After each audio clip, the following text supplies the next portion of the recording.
مزار بنایا کس نے؟ یہی سمجھانا چاہتا ہوں. کچھ لوگوں کو مزاروں سے چڑے. دیکھیں جی ضرورت نہیں ہوتی ہے، اوپر چھت ڈال دینا، یہ کر دینا، وہ کر دینا. اچھا یار صحابہ سے پوچھتے، صحابہ کرام کیا مزار بنائیں گے کہ نہیں بنائیں گے؟ بخاری شریف. کیا بولا میں نے؟ بخاری شریف کی حدیث ہے. اللہ اللہ سرکار کے وصال کے بعد ولید کے دور میں میرے رسول اکرم کے مزار پرانوار کی دیوار گر گئی. سرکار کے مزار کی سرکار کے مزار کی دیوار گر گئی. سرکار کے مزار کی دیوار گر گئی. ولید نے آرڈر دیا اب گہری دیوار بنیادیں کھودو اور اچھا سا مزار بناؤ.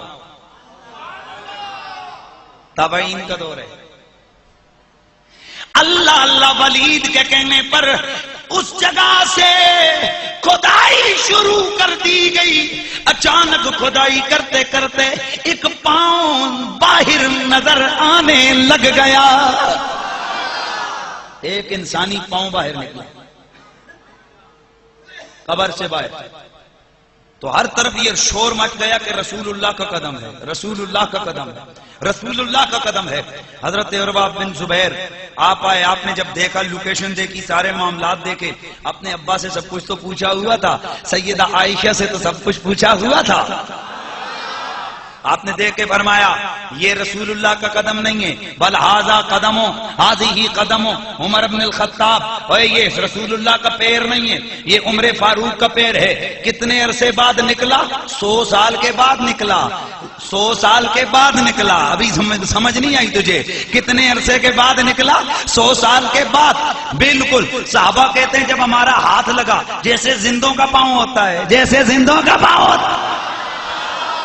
تابعین کہتے ہیں ایسے لگا جیسے زندوں کا پاؤں ہوتا ہے. میں نے پوچھا بے بے ادب ٹولا اتنا بتاؤ، یہ تو صدی کے قریب وقت گزر گیا وصال کے بعد، ان کا مزار بننے کے بعد. یہ جو آج پاؤں ظاہر ہوا یہ کس کا ہوا؟ بخاری کہتی ہے حضرت عمر کا ہوا. بخاری، کوئی اور کتاب نہیں. بخاری یہ وہی بخاری ہے جسے تو صبح بھی پڑھتا ہے، جسے تو شام بھی پڑھتا ہے. یہ وہی بخاری ہے جسے پڑھ کے تجھے بخار آ جاتا ہے، پیار نہیں آتا. بخاری یہ وہی بخاری کہہ رہی ہے کہ پاؤں ظاہر ہوا کس کا؟ جناب حضرت سیدنا فاروق اعظم کا. 100 سال کے قریب وقت گزر گیا. 100 سال کے، یا جلدی سے 100 سال کے قریب وقت گزر گیا لیکن پاؤں سلامت ہے. اور بابا ذرا سمجھو، پہلی بات تو یہ کہ مزار کی دیوار گری. اس کا مطلب ہے کہ مزار 12ویں 13ویں صدی والوں نے نہیں بنائے، پہلی صدی والوں نے بنائے تھے. اور پھر اگلی بات قدم مبارک ظاہر ہوا، اسے کچھ بھی نہیں ہوا تھا. اور یار اگر نبی کے غلام کے قدم کو زمین کچھ نہیں کہہ سکتی تو میرے رسول کے جسم کو زمین کیا کچھ کہہ سکتی ہے؟ سیدہ عائشہ صدیقہ کی خدمت میں مدینے کے لوگ حاضر ہو گئے. اے ام المومنین، اے سیدہ حضور کی بیوی، ہم مومنوں کی ماں مدینے میں قحط سالی ہو گئی ہے. پیار سے، مدینے میں قحط سالی.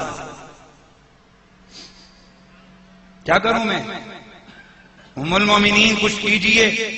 بارش نہیں رہی، برس رہی. آپ نے فرمایا اچھا ایسا کرو، سرکار کے مزار کی چھت سے کھڑکی نکالو.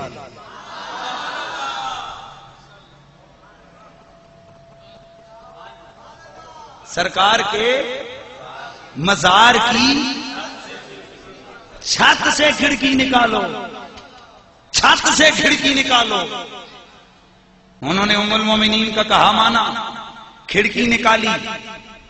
آسمان اور قبر رسول کے درمیان جب پردہ حائل نہ ہوا، اتنی بارش برسی، اتنی بارش برسی. صحابہ فرماتے ہیں بعد میں مدینے والوں نے پکی کھڑکی رکھ دی. کبھی غور کیا ہو تو آج بھی سرکار کے گنبد پہ کھڑکی موجود ہے. پتا چلا چھت اس وقت بھی میرے رسول کے مزار کی تھی. آئے ہائے، میرے رسول کے مزار کی چھت اس وقت بھی تھی. کہا نہیں نہیں وہ تو نبی کا مزار ہے. میں نے کہا نبی کا بھی ہے، ساتھ ابو بکر کا بھی ہے، ساتھ عمر کا بھی ہے. اور کمال یہ ہے کہ یہ مزار بنایا کس نے؟ صحابہ نے.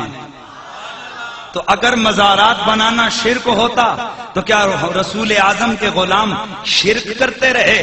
یہ کیوں کہا، یہ کیوں کیا، یہ اس طرح مزارات کیوں بنائے؟ ارے کلمہ پڑھنے والوں، پتا چلا یہ مزارات، یہ قبہ، یہ رسول کے قبر منور کے اوپر چھت، اصحاب پیغمبر کے مزارات یہ کیوں بنائے؟ اگر یہ ناجائز امر ہوتا علی کبھی نہ ہونے دیتا، عثمان کبھی نہ ہونے دیتا، حسن کبھی نہ ہونے دیتے، حسین کبھی نہ ہونے دیتے، طلحہ و زبیر کبھی نہ ہونے دیتے، جناب عبد الرحمن بن عوف کبھی نہ ہونے دیتے، کبھی نہ ہونے دیتے. یہ میرے مصطفیٰ کے صحابہ کا مزار بنانا اس بات کی دلیل ہے کہ مزار بنانا شرک و بدعت نہیں، محمد عربی کے غلاموں کی سنت ہے.